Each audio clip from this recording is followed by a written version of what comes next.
fact, I was a lumber loader at Lowe's.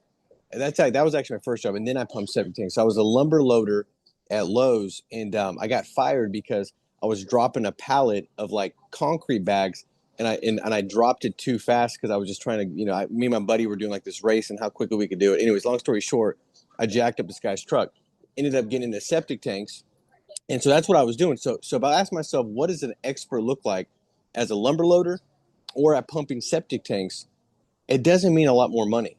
Now, maybe I can be a lot more, I have more finesse with dropping off the concrete bags. Maybe with the septic company, I can identify where the tank is that much quicker. Maybe I get one more job done a day and that makes me an extra $100, but it's not that much more money in this business. And I just want you guys to kind of hold on to this thought when you get smoked and you get smacked in the face, because you're gonna have a day, a week where you just get smoked, where you're like, dude, it just seems like nothing else could go wrong, right? Maybe you've got full day of appointments, or you've got 6 presentations, they all don't go right. You get 4 of the clients that you wrote last week that were all celebrating this week. Hey, great job, Alex. And by the way, I'm not forecasting a negative prophecy, but all of a sudden it's like what was celebrated last week all falls off the books. And now you feel like a fraud. You're like, dude, I wrote, I had a big day last week, I wrote 4,000.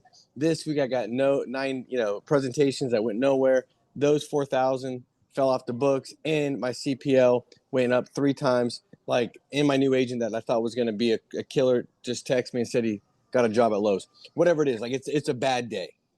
When that happens, I want you to remember that if you just put in enough hours, you're going to be an expert. And an expert in this business, I've not seen any experts, anybody that's put 10,000 hours of practice, that from a sales standpoint, they're not making 500 grand plus in income. And from a building standpoint, they're not making 7 figures plus in income. I have not yet to see it. And so it doesn't mean you have to be, it doesn't say the talented ones, the ones with a good genetic makeup, the ones with great experience, the ones that had a good resume, the ones that did sales before, the one that were gifted with the gift of gab and charismatic and had good sales and persuasion. It doesn't say none of that. It just says if you become an expert. And the expert has everything to do with what you can control, which is your attitude and your activity. And so that's the most important thing as you get going in this business, is realizing that you're going to have certain days, certain weeks. The reality is, so what? Who cares? It's all good. I mean, that if you're going to make a decision to become an expert in this business, all the other stuff doesn't matter. Now it changes the interpretation. Now when you get smoked, you're like, all right, good. I'm glad this happened, because there's going to be a lesson that I can pull from this that's going to just help me get to the expert level. So now it's like, what is this teaching me? What can I extract? How is this going to set me up, right? So now everything about each day, it starts to become good. And the beautiful thing about that is now the journey becomes enjoyable, not just when it's going good, but when it's going bad.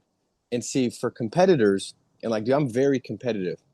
I mean, I don't care if I got 5 kids, man. If we're playing rock, paper, scissors, like, I don't care if their self-image and identity is getting beat up. Like, they're going to learn how to win. You know what I mean? Like, I ain't letting them win nothing. Um, that leads to, when you have a bad day and results don't look good, what that leads to is sometimes like feeling like, man, this sucks. This is terrible, because you're a competitor and you feel like you're losing. And so to me, it's like, once you kind of have the ultimate goal, like my goal is just to become an expert. And then it's like everything that I deal with is just going to serve a purpose to get there. Then it keeps me in this state of, like, I guess, positive anticipation and expectation that it all is working together for good to get me to the right place, right?